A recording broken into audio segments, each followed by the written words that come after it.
महापुरुषते चरणारविन्दम्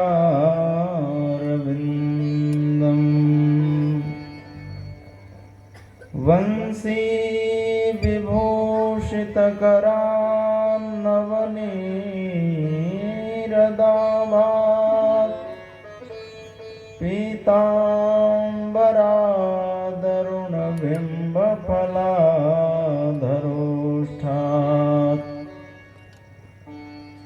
पूर्णेन्दुसुन्दरमुखादरविन्दनेत्रात् कृष्णात् परं किमपि तत्त्वमहं न जाने। गंगातरंगरमणीयजटाकलापं गौरी निरंतर विभूषितवामभागम् नारायणप्रियमनङ्गमदापारम् वाराणसीपुरपतिं भज विश्वनाथम् उल्लङ्घ्य सिन्धो सलिलं सलीलं यः शोकवह्ने जनकात्मजाया आदाय तेनैव ददाह लङ्कां नमामि तं प्राञ्जलिराञ्जनेयं नारायणं नमस्कृत्य नरं चैव नरोत्तमं देवीं सरस्वतीं व्यासं ततो जयमुदीरयेत्। श्री सीतानाथ समारंभां श्रीरामानन्दार्य मध्यमाम् अस्मदाचार्यपर्यन्तां वन्दे श्रीगुरुपरम्पराम्। श्यामाङ्गं सुखमयं नित्यं सुखाचार्यं सुखोत्सुकं श्रीरामयज्ञदेवाख्यं सद्गुरुं प्रणमाम्यहम्। श्री राधे मेरी स्वामिनी मैं राधे को दास जन्म जन्म मोहि दीजिए श्री वृंदावन को वास। बोले भक्तवत्सल भगवान की श्रीमद्भागवत महापुराण की बालकृष्ण लाल की श्री कामेश्वरनाथ धाम की श्री हनुमान जी महाराज की श्री रामलला सरकार की गौरी शंकर भगवान की सीताराम जी महाराज की सुखदेव जी महाराज की। नमः पार्वती पतये हर हर महादेव। परम मंगलमय साक्षात भगवत स्वरूप परात्पर अखिलेश्वर अकारण करुणा वरुणालय भक्तवांछा कल्पतरु नंद नंदन यशोदानंदन जगदानंद वर्धन श्याम सुंदर सरकार की शब्द प्रतिमा श्रीमद्भागवत महापुराणांतर्गत प्रचलित इस भागवत सत्र में पधारे हुए समस्त धर्मानुरागी सज्जन वृंद, श्रोतृवृंद, मातृशक्ति, देश के कर्णधार युवा साथी, नवनिहाल बच्चे, पूज्य श्री त्यागी जी महाराज और हमारे दक्षिण पार्श्व में विराजमान समस्त संगीतज्ञ बंधु, इस कथा में पूर्ण तन्मयता से यज्ञ कार्य संपादन कर रहे समस्त यज्ञाचार्य गण, वैदिक विद्वज्जन, पुरोहित जी महाराज, नगर बस्ती के समस्त युवा बुजुर्ग साथी, प्रत्यक्ष परोक्ष रूप से इस कथा का लाभ ले रहे चराचर जगत के समस्त प्राणियों के चरणों में भक्ति भाव से बारंबार प्रणाम करते हुए आइए हम सभी लोग इस कथा यात्रा को और आगे की ओर ले चलें। कल हम सभी लोगों ने भगवान के जो यत्र त्रिसर्गो मृषा कृष्ण लीला त्रिधा प्रोक्ता तत्तद रूपे अनेकधा गोकुले मथुरायां च द्वारिका च पुनः क्रमात्। 3 सर्ग हैं और कृष्ण लीला 3 धामों में हुई है महाराज। सबसे पहले द्वारिका मथुरायां च गोकुले मथुरायां च द्वारवत्यां तथा क्रमात्। पहले तो गोकुल और वृंदावन में भगवान ने अपनी बाल लीला संपादन करी, फिर कुमार हुए और पौगंडावस्था की लीलाएं करी और 11 वर्ष 56 दिन तक 5 वर्ष के बाद 11 वर्ष 56 दिन तक भगवान ने वृंदावन में लीलाएं करी, जिसमें धेनुकासुर, बकासुर, अघासुर, ब्रह्मा जी का मानवर्धन और इंद्र का मानवर्धन, वरुण का मानवर्धन आदि अनेक देवताओं के अभिमान का हनन किया है। गोविंद ने अनुशासन किया है, प्रायः समस्त देवताओं के ऊपर भगवान कृष्ण ने अपना अनुशासन किया है। और तत्पश्चात प्रेम की नगरी वृंदावन से भगवान की मथुरा लीला प्रारंभ होती है और मथुरा में जो दुष्ट कंस का शासन है उसका अंत करके प्रभु पुनः अपने नाना श्री उग्रसेन जी को पुनः राज्याभिषिक्त करते हैं, शिक्षा प्राप्त करते हैं। और तीसरी लीला भगवान की द्वारिका में हुई है। तो गोकुल धाम से हम लोग वृंदावन में पहुंच गए हैं और अब वृंदावन से हम लोग मथुरा भी आज जाएंगे और वहां से द्वारका को द्वारकाधीश भी बनाएंगे। कथा यात्रा को आगे बढ़ाने से पूर्व हम सभी लोग आइए बड़े भाव से ब्रजेंद्र नंदन की शरण में श्री बरसाने वाली की चरण शरण ग्रहण करें। 2 बार आप सभी लोग बड़े भाव से हमारे साथ भगवान के नाम का संकीर्तन करें। तत्पश्चात हम लोग भागवत कथा में प्रवेश करेंगे।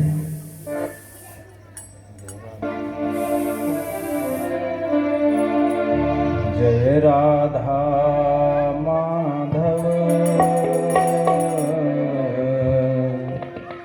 जय कुंज बिहारी, जय राधा माधव, जय कुंज बिहारी, जय राधा माधव,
धिग्जन्मनस्त्रिविध विद्यां धिग्व्रतं धिग्बहुज्ञतां धिक्कुलं धिक्क्रियादाक्ष्यं विमुखा एतु अधोक्षजे।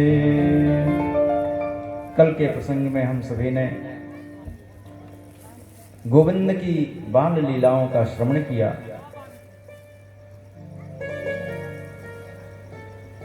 और इस बाल लीला में प्रभु ने गाय चराते हुए सुदूर जब बुभुक्षित हो गए, भूख प्यास से पीड़ित हुए, तो उन्होंने अपने सखाओं को यज्ञशाला में भेजा था, जहां पर बड़े बड़े विद्वान यज्ञ कर रहे थे। यज्ञ के कर्मकांड के नियमों का पालन कर रहे थे। कोई माला जप रहा था, कोई पाठ कर रहा था, कोई आहुतियां दे रहा था, नियमबद्ध थे महाराज। सखाओं ने जाकर के ब्राह्मणों से निवेदन किया, हे भूमदेवा शृणुत, हे ब्राह्मण देवताओं मेरी बातों को सुनो। यहीं से इता विदूरे, यहाँ से कुछ ही दूर पर भगवान कृष्ण अपने बड़े भाई संकर्षण बलराम के साथ आए हुए हैं। गैयां चराते चराते उन्हें भूख प्यास लगी है। आखिरकार तुम यज्ञ किसके लिए कर रहे हो? यजेत पुरुषम परम, परम पुरुष परमात्मा के लिए ही तो कर रहे हो। अरे उन्हीं परम पुरुष परमात्मा का इस समय धरती पर यदुवंश में कृष्ण के रूप में अवतार हुआ है। तो जिनके लिए यज्ञ कर रहे हैं वो स्वयं पधार गए हैं और आपसे भोजन की याचना करते हैं। जो तुम लोग भोग लगाते हो ना, तो स्वयं पाने के लिए आज कृष्ण बलराम तुमसे हमको भेजा है भोजन के लिए कि जा करके ब्राह्मणों को देखो तो कि वो हमारा भोग लगाते हैं कि नहीं। प्रत्यक्ष रूप से ब्राह्मणों ने इशारे में से ही यज्ञशाला में क्रोध करके बोला कि तुम हमारे माला जपने में, हमारे कर्मकांड कराने में, हमारे आहुतियों में, यज्ञ की क्रियाओं में तुम लोग विघ्न डालने आए हो। लाठी डंडा लेकर के, ग्वारिया कहीं के, भाग जाओ यहाँ से, कोई भोजन भंडारा नहीं चल रहा है यहाँ पे। निराश होकर के पुनः आते हैं, भगवान कृष्ण से सारा वृत्तांत सुनाते हैं सखा। तो भगवान ने कहा, देखो कोई जरूरी नहीं कि विद्वान व्यक्ति प्रेमी हो जाए, कोई जरूरी नहीं कि विद्वान ही, विद्या बहुत पढ़ने वाला, बहुत ऊंचे कुल में उत्पन्न होने वाला ही भगवान से प्रेम करे और भगवान का भक्त हो। अगर जीवन में भगवत भक्ति का समावेश नहीं हुआ तो मानव जीवन, चाहे वो जो है धनवान हो, विद्वान हो, पहलवान हो, कोई भी हो, अगर जीवन में भक्ति का समागम नहीं हुआ, हृदय में भगवान की भक्ति नहीं उतरी, तो महाराज सारा कुछ बेकार हो जाता है। भगवान ने कहा, देखो जो ब्राह्मण की पत्नियां हैं ना, वो फलाहार आदि की व्यवस्था ब्राह्मणों के लिए करके रखी हैं। तुम लोग गलत जगह पे पहुंच गए।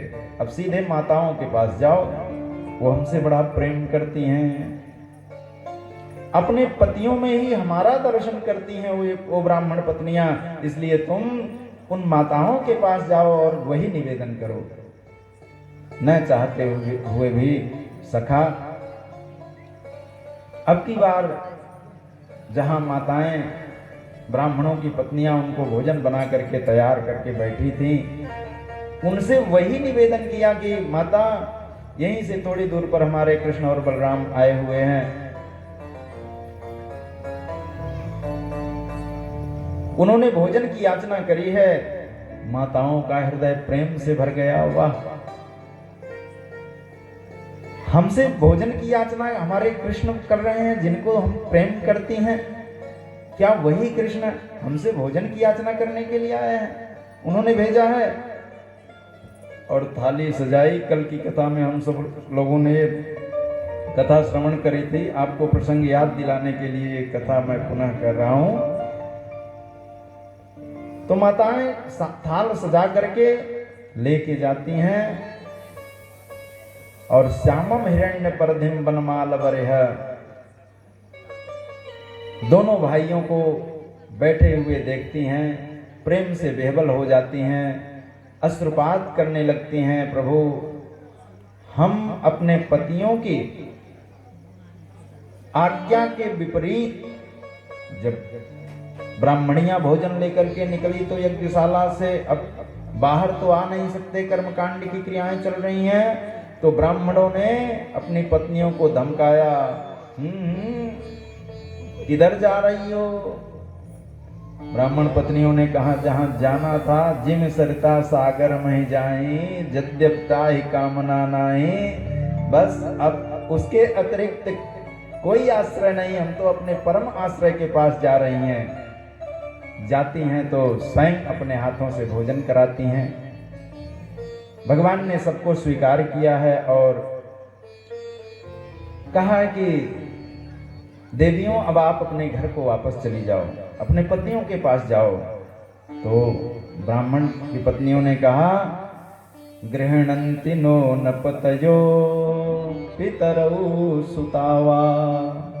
हम आज्ञा के विपरीत आए हैं तो अब हमें स्वीकार नहीं करेंगे, हमारे पति देवता दंडित करेंगे। प्रभु, जब आपने हमारा भोग लगा लिया तो हम तो आपकी भक्त बन गई, अब हमें स्वीकार करो, अपने चरणों में जगह दे दो। भगवान ने कहा, देखो, जा पर कृपा राम कह होई, ता पर कृपा करई सब कोई। अब हमारा आशीर्वाद, हमारी कृपा तुम्हें प्राप्त हो गई है, हमसे संबंध आपने जोड़ लिया है, तो पतयो नाप वैसुएरन, वो पति भी अब तुम्हारी असूया, तुमसे कोई द्वेष नहीं करेंगे, बल्कि तुमको स्वीकार, सहर्ष स्वीकार करेंगे। क्योंकि तुम्हारे भीतर जो भक्ति है। पत्नियों ने जाकर के अपने पतियों से सारा वृत्तांत सुनाया कि हमने कृष्ण बलराम और उनके सारे सखाओं को अपने हाथ से भोजन कराया। तो ब्राह्मण लोग अपने आप को धिक्कार करने लगे। जब लंच टाइम हुआ, दोपहर का विश्राम हुआ, यज्ञशाला से बाहर निकले, सारा वृत्तांत पत्नियों ने सुनाया, तो ब्राह्मण लोग धिक्कार करते हैं। किस चीज को धिक्कार करते हैं? धिग जन्मनस्त्रिविध विद्याम, धिग व्रतम, धिग बहुज्ञताम, धिग कुलम, धिग क्रियादाक्ष्यम, विमुखा एतुवथोच्चजे। हमारे कुल को धिक्कार है, हमारे ज्ञान, कर्म और उपासना, त्रिविध विद्याम, तीनों प्रकार की विद्या बेकार है। धिक व्रतम, जो हम व्रत करके, बहुत सारा व्रत करके अपने शरीर को कर्षित करते हैं, सुखाते हैं, उस व्रत को धिक्कार है। धिक बहुज्ञताम, जो हम बड़े विद्वान हैं, इस विद्वत्ता को भी धिक्कार है, क्योंकि तुम लोग अनपढ़ होकर के भी प्रभु को प्राप्त कर गई, और हम इन क्रियाओं में दक्ष होने के बाद भी अधोक्षज भगवान कृष्ण से विमुख हो गए। बुद्धि बड़ी, चतुराई बड़ी, मन में ममता अतिशय प्रगटी है, ज्ञान बड़ो, धन धाम बड़ो, करतूती बड़ी जग में प्रगटी है। गजबाजऊ झूमत द्वार हजार, तो इंद्र समान न कछु भी घटी है। तुलसी रघुवीर की भक्ति बिना, जैसे सुंदर नारी की नाक कटी है। आपके जीवन में सब कुछ प्राप्त हो जाए, लेकिन अगर भगवत भक्ति नहीं आई तो जिस प्रकार से कोई बहुत चंद्रमुखी स्त्री हो और सारा श्रृंगार कर दिया जाए, लेकिन नकटी हो तो उसकी शोभा नहीं होती, उसी प्रकार से अगर जीवन में भक्ति नहीं है तो भक्ति बिना जीवन बेकार है। बोलो भक्तवत्सल भगवान की जय हो। एक दिन की बात, वृंदावन में सुंदर सुंदर पकवान बन रहे हैं, क्योंकि दीपावली का दिन है, अमावस्या का, कार्तिक कृष्ण की अमावस्या का दिन है। दीपावली के दिन पूरे वृंदावन में खूब पकवान बनाए जा रहे हैं। भगवान श्री कृष्ण ने जब देखा कि सबकी रसोई से बहुत सुंदर सुगंधी आ रही है पकवानों की। मैया के पास जाते हैं, मैया ये पकवान काहे के लिए बनाए जा रहे हैं। माँ यशोदा ने कहा, कन्हैया अभी मैं गृह कार्य में व्यस्त हूँ, तेरी बुद्धि के आगे मेरी बुद्धि कछु काम ना करे। अगर तो को ये या बात पता करनी है तो जा नंद बाबा के पास और उन्हीं से पूछ ले। कृष्ण कन्हैया लाल धीरे से बैठक में, जहाँ नंद गोपों के साथ नंद बाबा बैठे हैं, उस बैठक में आते हैं और नंद बाबा से पूछते हैं, कथ्यताम में पितः कोयम संभ्रमो वा उपागतः, किम फलम कस्य चोद्देशः, केन वा साध्यते मखः।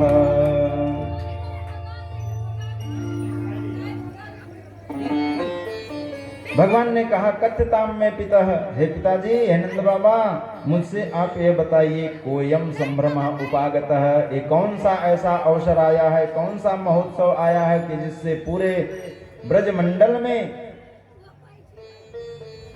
पूरे वृंदावन में बड़ी अच्छी अच्छी खुशबू आ रही है रसोई घर से।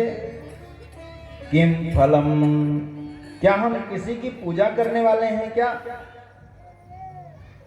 अगर करने वाले हैं तो उस पूजा का फल क्या होता है? किम फलम कस्य चोद्देशः, उस पूजा का उद्देश्य क्या है? केन वा साध्यते मखः, ये यज्ञ किसका होने वाला है जो इतने इतने पकवान बन रहे हैं, 56 प्रकार के भोग लग रहे हैं। भगवान को नंद बाबा ने अपनी गोद में लिया, बोले, बेटा तुमको मैं पूरी बात समझाऊं। देखो, हमारे बाप दादन ने हजारों वर्षों से, पीढ़ियों से एक पूजा दीपावली के दिन की चली आ रही है कि हम लोग इंद्र की पूजा करते हैं। परजन्यो भगवान इंद्र, जो पर्जन्य अर्थात बादल है ना, ये बादलों के अधिकारी हैं इंद्र भगवान। तो बादलों के अधिकारी हैं इंद्र भगवान की पूजा हम अमावस्या के दिन 56 प्रकार के भोग लगा करके इसलिए करते हैं क्योंकि यज्ञाद भवति पर्जन्यः पर्जन्याद अन्न संभवः। ये यज्ञ हम इंद्र की पूजा इसलिए करते हैं क्योंकि जो इंद्र वर्षा का अधिकारी है, जब वो पूजा स्वीकार करता है तो वर्ष भर समय पर जल बरसाता है, जिससे हरी हरी घासें उत्पन्न होती हैं, जिनको चर करके हमारी गायें हृष्ट पुष्ट रहती हैं और खूब सारा दूध देती हैं, जिससे हमारा व्यापार चलता है, दूध दही घी का व्यापार चलता है पूरे ब्रजमंडल में। इसलिए बेटा हम इंद्र की पूजा करते हैं। अच्छा, भगवान ने कहा, बाबा एक बात बताओ, अगर हम पूजा इंद्र की ना करें तो क्या वो पानी ना बरसाएगा? बोले कि नहीं, वह पानी नहीं बरसाएगा क्योंकि ये उसका अधिकार है। भगवान ने नंद बाबा को समझाया, बाबा मेरे विचार से तो एक ही बात है, क्या? कर्मणा जायते जंतुः कर्मणैव विलीयते, सुखम दुखम भयम क्षेमम कर्मणैवाभिपद्यते।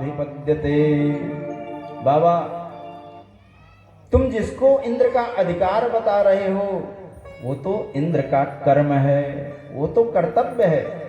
देखो, नागरिक शास्त्र में, राजनीति शास्त्र में जो है नागरिक के अधिकार और कर्तव्य, अधिकार और कर्तव्य, यह एक जो है अध्याय हम लोगों को पढ़ाया गया है कि नागरिक के मूल अधिकार कौन से हैं और उसका कर्तव्य कौन कौन सा है। तो जब कोई पदाधिकारी अपने कर्तव्य को ही अधिकार मान बैठता है तो व्यवस्थाएं बिगड़ने लगती हैं महाराज।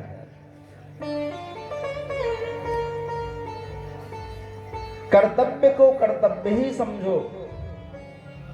ऐसे ही भगवान ने नंद बाबा को समझाया कि देखो बाबा, वर्षा करना इंद्र का अधिकार नहीं कि वो जब न चाहे तो वर्षा न करे, बल्कि वर्षा करना तो उसका कर्तव्य है, उसको बरसात करना ही चाहिए। क्योंकि कर्म ही प्रधान है महाराज। कर्मणा जायते जंतु कर्मणैव विलीयते। कर्म से ही व्यक्ति इस संसार में आता है और अपने प्रारब्ध के अनुसार चला जाता है।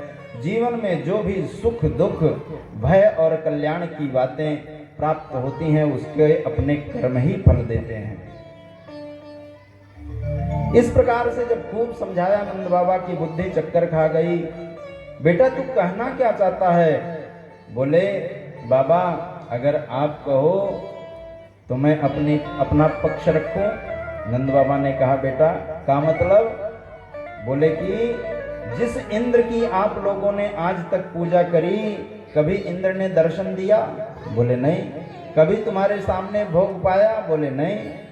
बोले तो वा की पूजा काहे करो, बल्कि उसकी पूजा का निवारण करके मैं जिस देवता की कहूं उस देवता की पूजा करो।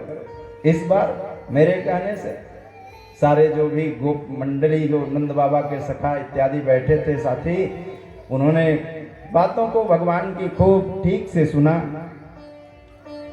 और उन्होंने कहा कि नंद बाबा एक बार या कन्हैया की बातें भी मान लो भाई, क्योंकि आज तक जितने भी हमको इसने दावानल से हमारी रक्षा करी, कभी तृणावर्त सकटासुर पूतना जैसे 6 दिन का था, पूतना जैसी राक्षसी को इसने मार दिया, तो अगर इसकी ही बात इस बार मान लें तो नंद बाबा ने कहा नहीं, विचार करना चाहिए हमको, क्योंकि हो सकता है इंद्र हमारा कुछ अनिष्ट करने का प्रयास करे। भगवान ने कहा उसकी गारंटी है, मैं जा देवता की पूजा करवाऊंगो वह देवता प्रत्यक्ष दर्शन भी देगा और तुम लोगों के द्वारा जो भी प्रसाद जो भी भोग लगाया जाएगा प्रत्यक्ष आकर के बैठ के खाएगा। बोले या बात, तो लगी शर्त। बोले चलो लगी शर्त, तो किस देवता की पूजा करवाएगा भैया?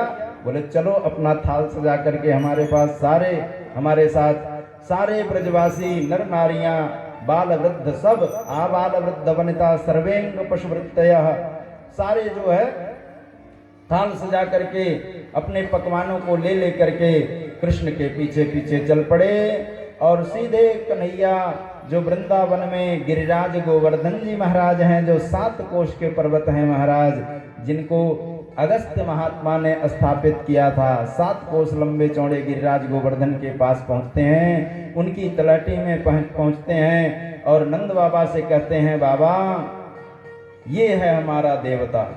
बोले ये कैसा देवता है भाई पत्थर का? बोले कि देखो गिरिराज गोवर्धन की तलहटी में ही तो सुंदर सुंदर घासें होती हैं, ध्रुवांकुर होते हैं, उन्हीं को चर के हमारी गायें जो है हृष्ट पुष्ट होंगी।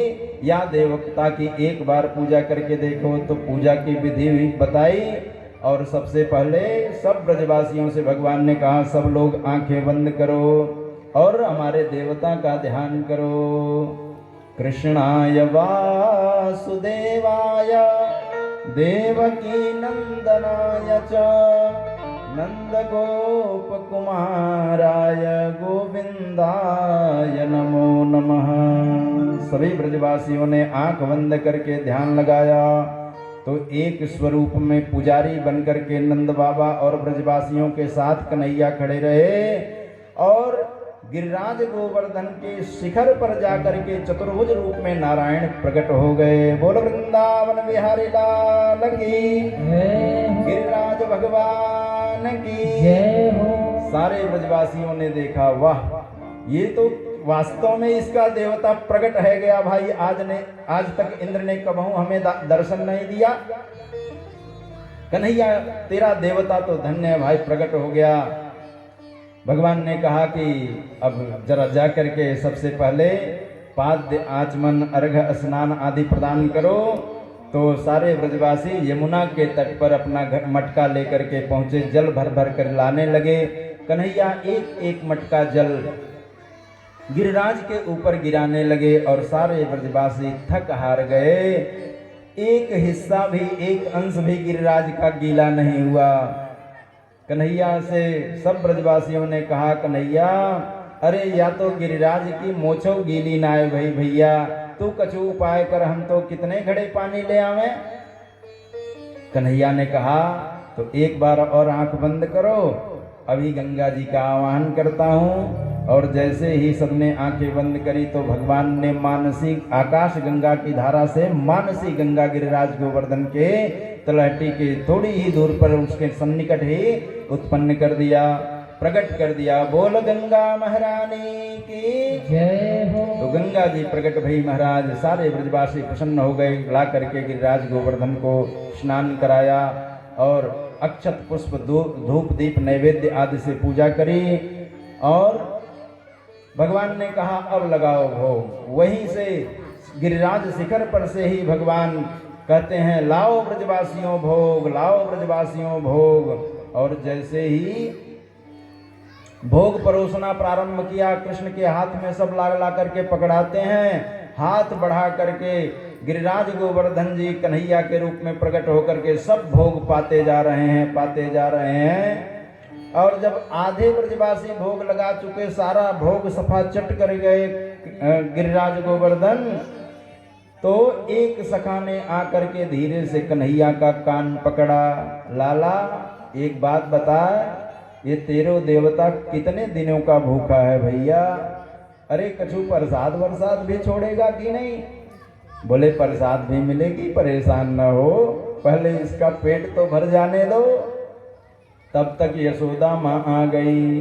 कन्हैया मैं तेरे देवता को कब से निहार रही हूँ, लेकिन एक बात बता, जैसो तेरो मोहड़ो वैसे ही याको मोहड़ो। ये क्या बात है?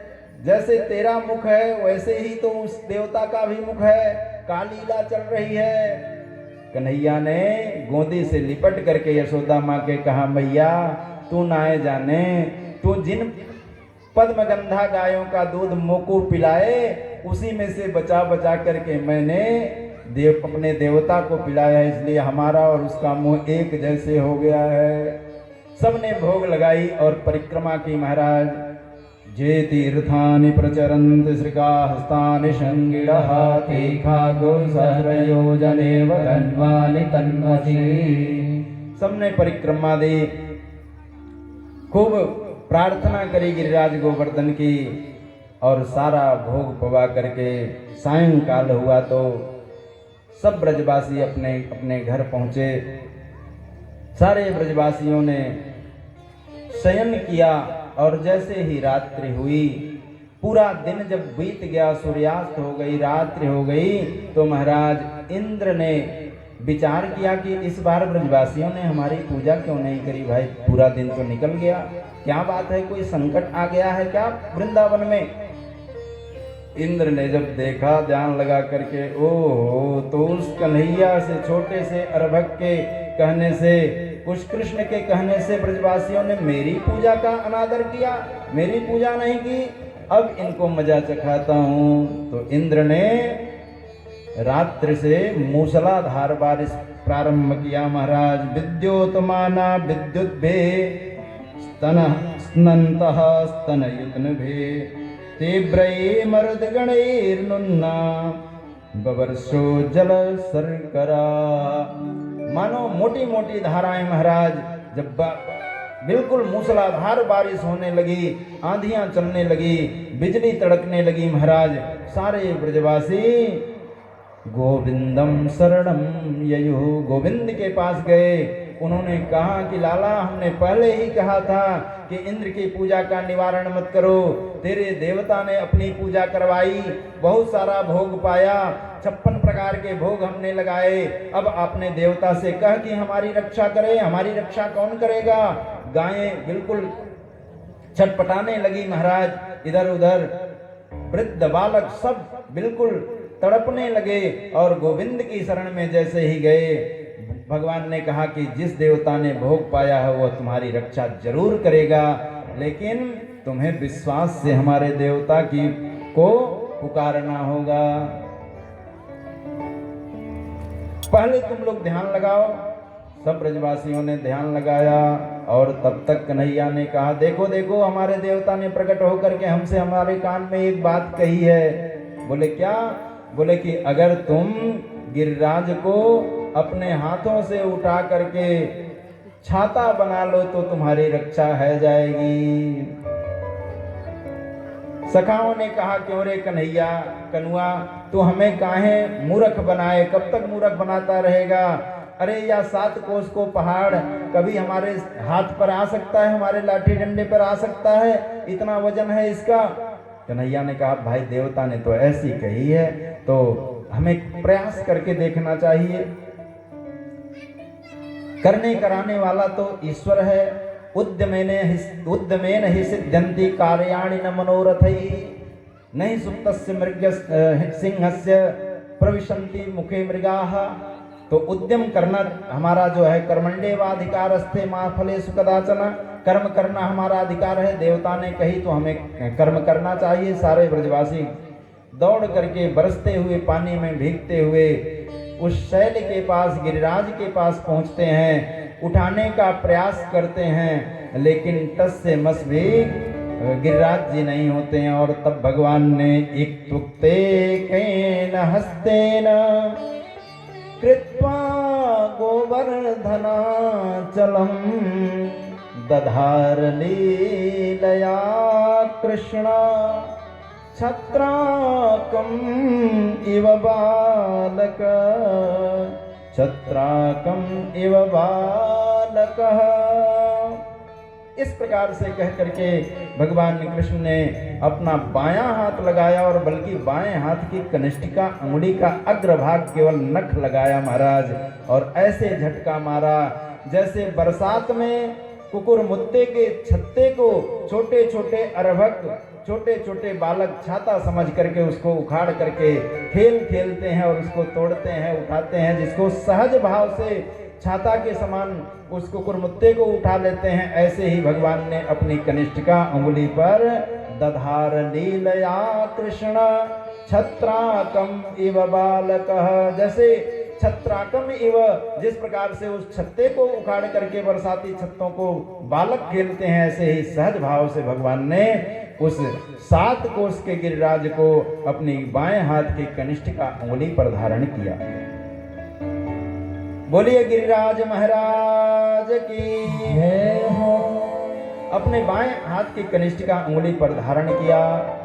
इंद्र ने अनवरत पानी बरसाया और यह पानी 7 दिवस और 7 रात्रि तक बरसा महाराज। 7 दिवस 7 रात्रि 7 वर्ष के कन्हैया ने अपने हाथ की उंगली पर गिरिराज जी को धारण किया। जब 3 दिन बीत गया, भगवान ने अपनी उंगली लगाई, सारे ब्रजवासी भीतर घुस गए, अपने सारे पशुओं को लेकर के, अपनी सारी सामग्री को लेकर के सब ब्रजवासी गिरिराज के नीचे आ गए। छाता बना लिया। भगवान ने अपने बलराम भैया से निवेदन किया, प्रभु अब आप शेष के रूप में आकर के एक बांध बना दो जिससे गिरिराज के भीतर पानी प्रविष्ट न हो। शेषनाग जी चारों तरफ से जो है बंधा बन करके बैठ गए। जो है शेषनाग जी लपेट करके बांध बन गए जिससे भीतर पानी प्रविष्ट नहीं हुआ। और जब 3 दिन बीता तो किसी ने कन्हैया से कहा, लाला तू जा करके आराम कर ले, कब तक खड़ा रहेगा? भगवान ने कहा, देखो मैं भगवान हूं।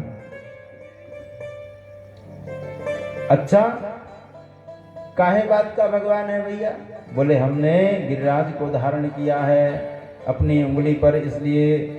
बोले ओहो, तो क्या हम अपने लाठी डंडा अपने कंधा फालतू के लगा के बैठे हैं, माटी के धमुकरे बन के बैठे हैं? तू समझता है कि मैंने गोवर्धन उठाया है? तू भगवान नहीं हो सकता कन्हैया।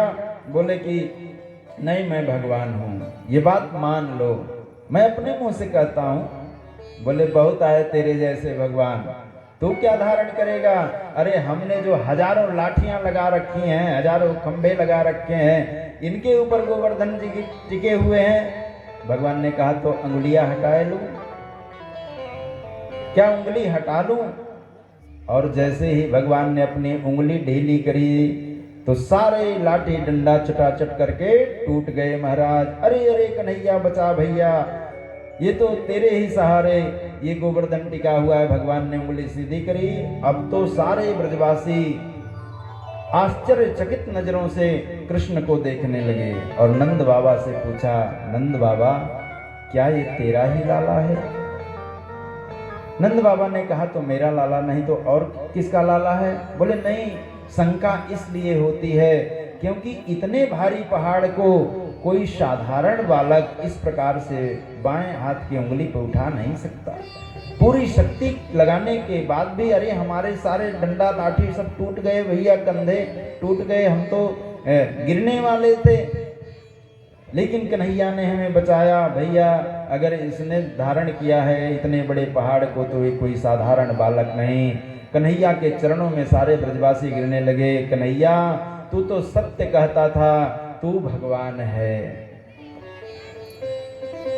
अब भगवान ने मन में विचार किया कि अगर इन्होंने आज से हमें भगवान मान लिया तो भगवान की पूजा कैसे होती है, फिर हम तो ब्रजवासियों के साथ रह नहीं पाएंगे। शालिग्राम भगवान की तरह एक सिंहासन पे सिंहासनारूढ़ कर दिए जाएंगे, वहाँ पे 4 चनौरी का रोज तुलसी दल डाल के भोग लगा के किनारे बोलेंगे। हम खेलेंगे कैसे, हम खाएंगे इनके साथ कैसे? भगवान ने कहा, देखो हम कोई भगवान नहीं, असली बात बताऊं? बोले हाँ। बोले बताओ।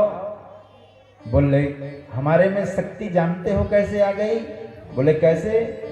बोले कि मैं एक मंत्र जानूं और जब कोई शक्ति का कार्य करूं तो उस मंत्र को पढ़ूं तो उस समय मुझे जो देख रहा होता है उसकी आधी शक्ति मेरे में आ जाती है। ब्रजवासी हंस पड़े। ब्रजवासियों ने कहा, कन्हैया तो पहले तो तू माखन ही चुराया करता था, चीरे ही चुराया करता था, अब शक्तियों चुराने लगा। कितना बड़ा चोर है भाई। तभी तो हम कहें कि हमारी शक्ति निश्चीण क्यों हो जा रही है, हम कैसे कमजोर पड़ते जा रहे हैं। 3 दिन 4 दिन बीता महाराज। भगवान ने कहा कि हमारे में शक्ति और कैसे आई? बोले कछु माखन को बल बढ़ो, कछु गोपन करी सहाय, श्री राधे जो की कृपा से मैंने गिरिवर लियो उठाए। बोलिए बरसाने वाली की जय, राधा रानी की जय हो। राधा शक्ति बिना न कोई श्यामल दर्शन पाए। राधा की शक्ति के बिना महाराज, शक्ति के बिना शक्तिमान होना संभव नहीं। महाराज राधा रानी को जब से कृष्ण ने यमुना के तट पर जल भरते हुए देखा, आंखें चार हुई तो महाराज कृष्ण और राधा का निस्सीम प्रेम प्रस्फुटित हो गया। और इधर भगवान ने शिव को वंशी के रूप में स्वीकार किया। रुद्रस्तु भगवान स्वयं, वंशस्तु भगवान रुद्र। वंश जो बांस की वंशी बजाना प्रारंभ किया कन्हैया ने, तो उसमें शिव का निवास है महाराज। वो शिव ही बंसी बन करके आए हैं, भगवान की अधरों की सेवा करते हैं, अधर का अंग संग प्राप्त करते हैं। वंशी का आप उल्टा करेंगे तो शिवम शब्द बनेगा, अर्थात शिव ही बंसी बन करके आए हैं। 7 दिन 7 रात्रि बरसात हुई, लेकिन इंद्र ने जब आकर के देखा 8वें दिन, तो इंद्र देखता है कि पूरे ब्रजमंडल में धूल उड़ रही है, पानी का तो कहीं पता नहीं चला। ये पानी कहाँ गया? बोले कि जब इंद्र पानी बरसा रहा था तो भगवान ने 2 लोगों को निमंत्रित किया था, 2 लोगों को न्योता दिया था। एक तो महात्मा अगस्त्य को निमंत्रण दिया था, जिन्होंने 3 आचमन में समुद्र को ही पी लिया था। रामावतार में एक बार की बात है, जानकी जी ब्राह्मणों की बड़ा भक्त थी। जब भगवान लंका पर विजय प्राप्त करके अयोध्या में लौटे, तो अयोध्या में भगवान जब लौटे तो माता जानकी एकादशी का व्रत करती थी और दूसरे दिन ब्राह्मणों को भोजन करा करके स्वयं पाया करती थी। तो एक दिन प्रति एकादशी को एक नए ब्राह्मणों को भगवान श्री रामचंद्र जी आहूत करते, बुलाते और उनको प्रेम से भोजन पवाते। एक बार की बात, जानकी ने एकांत में श्री राघव से निवेदन किया, बोले सरकार एक बात है, ब्राह्मणों को भोजन कराते हुए मुझे संतोष नहीं होता, मैं चाहती हूँ कि कितना खिलाऊं अपने हाथों से बना करके। भगवान ने कहा देखो जानकी, जानकी ने कहा कोई ऐसा ब्राह्मण बुलाओ जो खूब खाए। भगवान ने कहा देखो जानकी जिद मत करो, अगर उस ब्राह्मण को बुलाऊंगा तो तुम भरपेट पवा नहीं पाओगी। आइए बोल वृंदावन बिहारी लाल की। हमारे आचार्य जी गोवर्धन की लीला में पधार गए हैं। बोल भक्त वत्सल भगवान की। तो हम आपसे निवेदन कर रहे थे कि जानकी जी ने भगवान राघव से सरकार से कहा कि आप जो है किसी ऐसे ब्राह्मण को बुलाओ जो खूब भोजन करें। भगवान ने कहा कि अगर बुलाऊंगा तो भोजन करा नहीं पाओगी। तो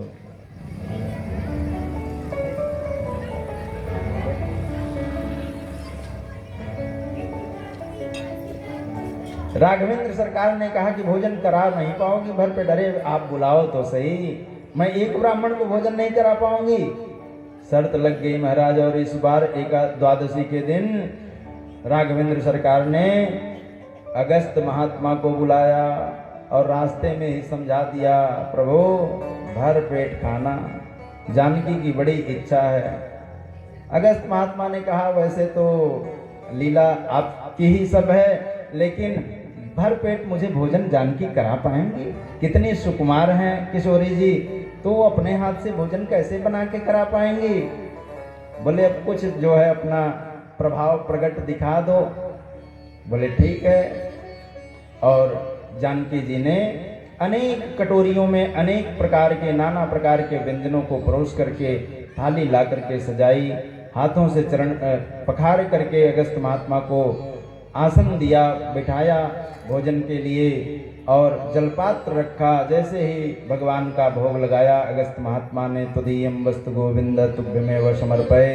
और भगवान महात्मा अगस्त ने भगवान श्री राम की ओर देखा, प्रभु प्रारंभ करें। जानकी माता ने हाथ जोड़ लिए, ब्राह्मण देवता शुरू करो, हम गरम गरम खिलाएंगी, लाला करके बना करके देती जाएंगी, आप पाते जाओ।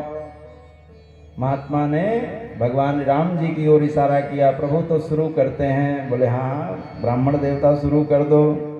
और महात्मा जी लगातार 1 घंटा 2 घंटा 3 घंटा 4 घंटा 7 घंटे तक भोजन करते रहे। जानकी जी बनाते बनाते थक गई महाराज। और एक बार भी अगस्त महात्मा ने डकार नहीं ली। तो जब घटने लगा जो है भोजन, तो जानकी माता भी तो ऐश्वर्य शक्ति हैं भगवान की, तो उन्होंने रिद्धियों सिद्धियों को बुलाया, वे बनाने लगी और 3 दिन तक भोजन चला अगस्त महात्मा का। जानकी जी ने कहा कि महाराज पानी भी पियो। बोले अरे भोजन आधा हो तब तो पानी पिए, अभी तो शुरुआत भई है। 3 दिन तक शुरुआतें करते रह गए, रिद्धियां सिद्धियां भी बनाते बनाते पवाते पवाते थक गई। भगवान राम ने हाथ जोड़ करके इशारों में ही कहा कि महाराज जी अरे अब बस करो, अब तुम्हारा प्रभाव प्रकट हो गया। बोले पहले पानी पिलाओ। राम जी ने कहा 3 दिन तक भोजन चला है तो 2 दिन 3 दिन तो पनियों पीना ही पड़ेगा आपको, इसलिए पानी इस जन्म में नहीं, हाथ धो के उठ जाओ। और द्वापर में जब इंद्र डायरेक्ट बरसाएगा अमृत का जल तो वहीं पानी पिलाएंगे, चकाचक पीना। तो 7 दिन तक महात्मा अगस्त वहीं पानी पीते रहे महाराज। दूसरी तरफ चक्र सुदर्शन को आहूत किया, जिनकी नेमी ज्वलित थी प्रज्वलित थी, उस नेमी से जल सूखता रहा। और इस प्रकार भगवान की अद्भुत लीला हुई। इंद्र शर्मिंदा हो गए, जल बरसाते बरसाते मेघों ने जा करके कह दिया कि महाराज अब स्टॉक खत्म हो गया है, अब हम पानी नहीं बरसा सकते धरती पर। इंद्र स्वयं ऐरावत पर सवार होकर के आरूढ़ होकर के भगवान गोविंद ने पुनः गिरिराज जी को जब बरसात बंद हुई तो पुनः पूर्ववत स्थापित किया। और बाहर निकल करके सारे ब्रजवासी गोविंद के शरण ग्रहण करने लगे। ऐसे में रायवत पर आरूढ़ होकर के स्वयं इंद्र आते हैं और चरणों में गिर करके दशमी के दिन 10 श्लोकों से स्तुति करते हैं और अपने आप को धन्य मानते हैं। तेरी शरण में आके मैं धन्य हो गया, तेरी शरण में आके मैं धन्य हो गया, शरण में आके मैं धन्य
स्तुति 10 श्लोकों में इंद्र ने की।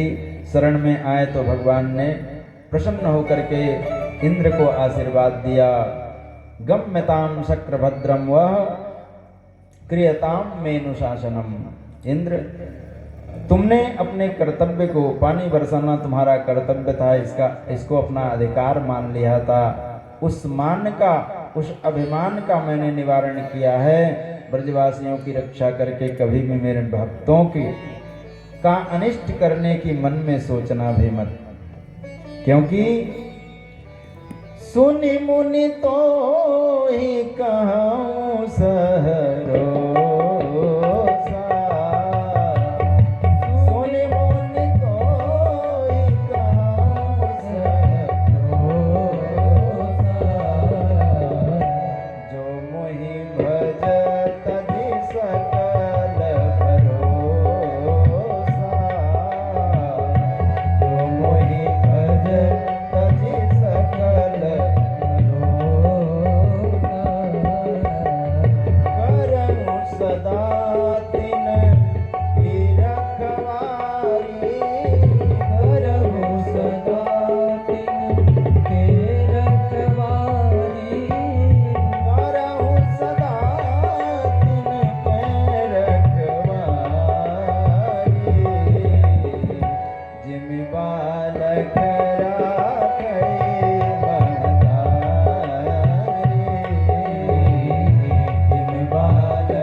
सारे ब्रजवासी मुझ पर इतना विश्वास करते हैं, मुझसे इतना प्रेम करते हैं, इन्होंने जगत की सारी आशाएं समाप्त कर दी हैं।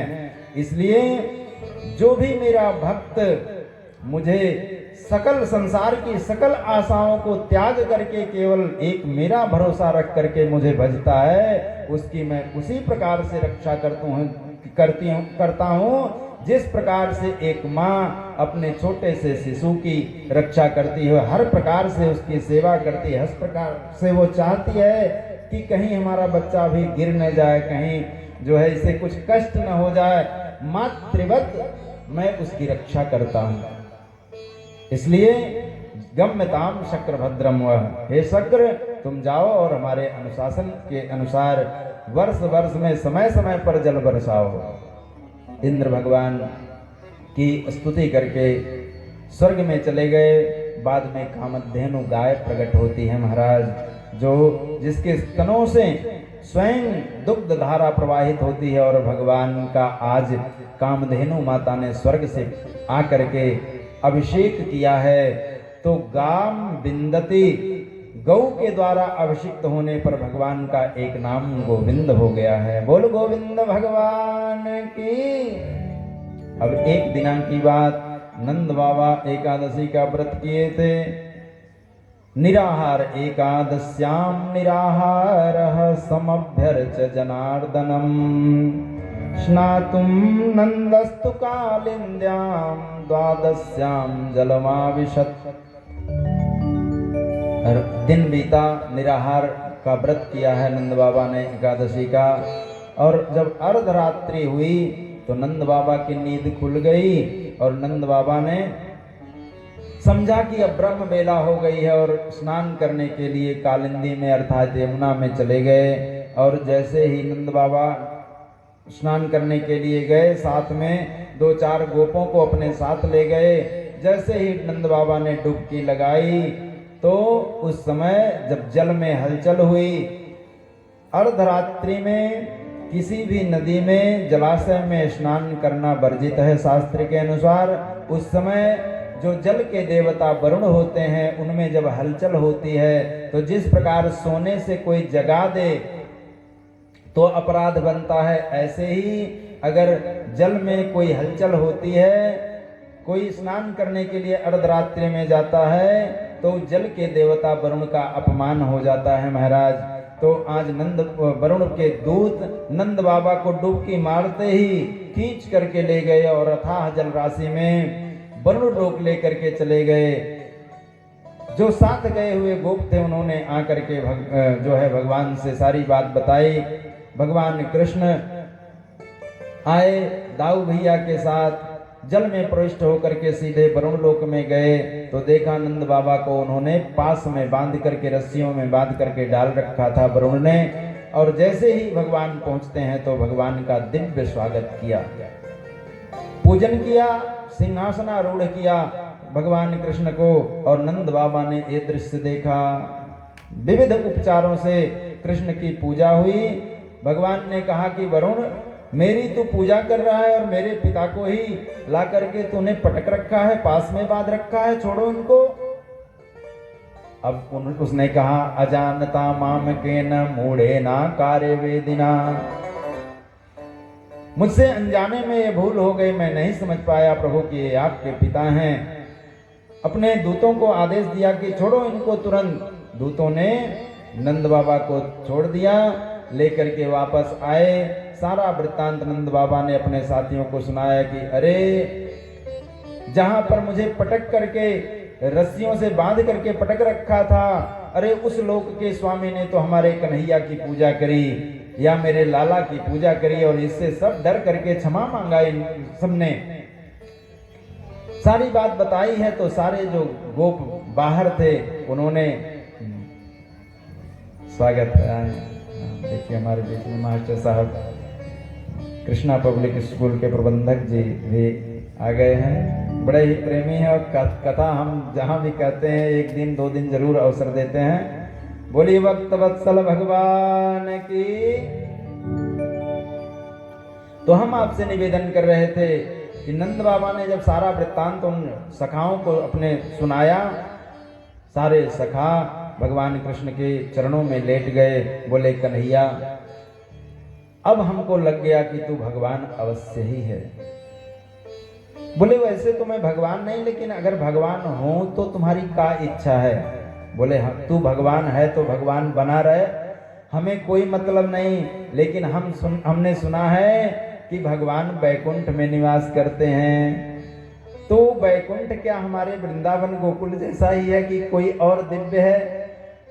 उसमें कौन कौन सी सुविधाएं हैं, जरा हमें एक बार बैकुंठ का दर्शन कराए दे। कन्हैया ने कहा, वैसे तो मैं भगवान नहीं, लेकिन तुम्हारी इतनी इच्छा है तो तुम्हारी इच्छा अभी पूर्ण करूं। और भगवान ने ब्रह्म कुंड में डुबकी लगाई। तो डुबकी मारी सखाओं ने ब्रह्म कुंड में, निकल पड़े बैकुंठ में। बैकुंठनाथ का दर्शन किया कि शेष सैया पर कन्हैया भगवान नारायण बन करके विराजमान हो रहे हैं। लक्ष्मी जी चरणों की सेवा कर रहे हैं। बड़े बड़े देवता मुनि सिद्धगण भगवान की स्तुति गान कर रहे हैं। नारद जी बीणा बजा रहे हैं। ध्रुव प्रहलाद सारे सभासद एकत्र हैं। भगवान की पूजा हुई। सारे ब्रजवासी जब जैसे ही भगवान की ओर जाना चाहे कि देखो देखो कन्हैया हमारा तो शेष की सैया पर विराज रहा है, चलो चल करके इसे मिलें। इतना दूर भाग गया वो हमसे, चलो इसके साथ हम खेलेंगे, शेष सैया पर से उतर। दूतों ने, बैकुंठ के दूतों ने, पार्षदों ने भगवान के रोक दिया और मुख पर उंगली धर गई कि यहाँ बोलना मना है, मौनम आस्ताम, मौन रहो तुम लोग, यहाँ बोलो मत। अब तो सारे ब्रजवासी आपस में चर्चा करने लगे कि भाई कन्हैया के ठाट तो यहाँ पर बड़े दिव्य हैं, ऐश्वर्य से भरा हुआ है, सारे सिद्धगण देवतागण इसकी स्तुति कर रहे हैं, लेकिन इस बैकुंठ में एक बात की कमी है। क्यों भाई, बैकुंठ में क्या बात की कमी रह गई?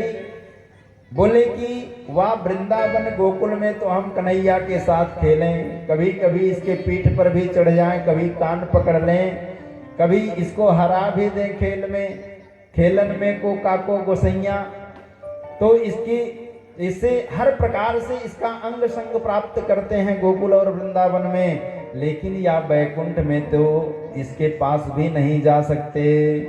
आंख बंद करके सब ब्रजवासियों ने कहा, हे गोविंद, हमें या बैकुंठ में रहनो ना है, हमें या बैकुंठ से प्यारो तो हमारा वो वृंदावन का कन्हैया ही है, हमें जल्दी से जल्दी हमें वृंदावन में पहुंचा दो।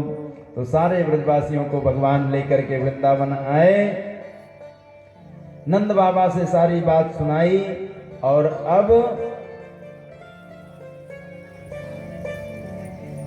आश्विन महीने के शुक्ल पक्ष की पूर्णिमा, जो शरद पूर्णिमा के नाम से जानी जाती है, शरद पूर्णिमा का समय आया तो जिन भक्तों को, जिन गोपियों का वस्त्र हरण किया था, जिन जीव रूपी गोपाह जीवाह तेसाम बधूटयः बुद्धयः तासाम आवरणानि, जो गोप हैं उनकी पत्नियां जो है बुद्धि रूपी पत्नियों के बुद्धि पर जो चतुराई का आवरण है, उनके माया का बुद्धि पर जो आवरण है, जो आत्मा का परमात्मा से मिलन नहीं होने देता है, उसी आवरण को, उसी पट को चीरहरण के माध्यम से कोई वस्त्र चुराया नहीं था कन्हैया ने, बल्कि जीव रूपी गोपों की बुद्धियों की आवरण को, उस पट को केवल हटाया था, जिससे भगवान का साक्षात्कार हो जाए। और आज यहीं से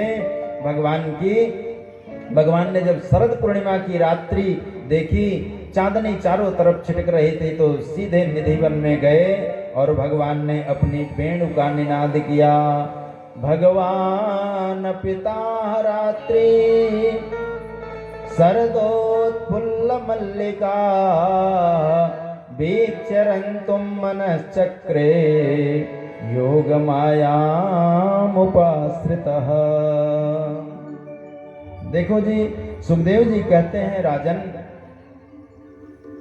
यहां से भगवान का महारास 5 अध्यायों में रास पंचाध्यायी के रूप में सज्जनों वर्णित है भागवत में। 5 अध्यायों में जैसे मानो संपूर्ण जो ये भागवत ग्रंथ है, जो भागवत जी हैं, हमने पहले ही दिन आपसे निवेदन किया था कि यह जो है भागवत भगवान कृष्ण का साक्षात वांग्मय विग्रह है, मानो शब्द प्रतिमा है, शब्द की प्रतिमूर्ति है। तो कोई मूर्ति बनाई जाए, कोई प्रतिमा बनाई जाए, तो उसमें जो है प्राण प्रतिष्ठा की जाती है। तो ये जो रास पंचाध्यायी है, ये भगवान के पंच प्राण हैं। मानो ये 5 अध्यायों में सुखदेव जी ने परीक्षित के सन्मुख महारास का वर्णन किया है।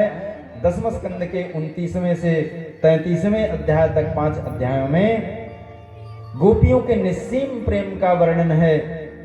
और यहाँ पर जो पहला शब्द भक्त सुखदेव जी ने गाया है, उन्होंने कहा भगवान अपिता रात्रि, क्योंकि रास मंडल की लीला को श्रवण करके, पढ़ करके जो चरित्र किए हैं भगवान ने, वो कोई साधारण पुरुष जैसे चरित्र किए हैं। तो सामान्य नर जैसे चरित्र करने के कारण इनकी, भगवान की इस लीला में लोगों को शंका हो जाती है कि परदाराभिमर्शनम, दूसरे की कन्या, दूसरे की स्त्रियों के साथ भगवान ने इस प्रकार से रास किया, सबके साथ अंग संग सबका आलिंगन किया। तो ये तो भगवान का जो है, ये भगवान का चरित्र तो हो नहीं सकता। इसलिए सुखदेव जी सब भक्तों को संकेत करते हैं। और पहला शब्द जैसे ही रास मंडल का, रास पंचाध्यायी का पहला शब्द जो आता है, जैसे ही भगवान ने, सुखदेव जी ने वर्णन करना प्रारंभ किया महाराज का, तो कहते हैं भगवान अपिता रात्रि, अर्थात ये कोई सामान्य नर की लीला मत समझना, इसमें शंका मत करना। भगवान, ये भगवान की लीला है जो खड़ैश्वर्य संपन्न है, ऐश्वर्य से समग्रस्य, जिसके पास समस्त संपूर्ण ऐश्वर्य विराजमान हो, वह भगवान होता है। और ये भगवान की लीला है। इसलिए भगवान की लीला में का रसा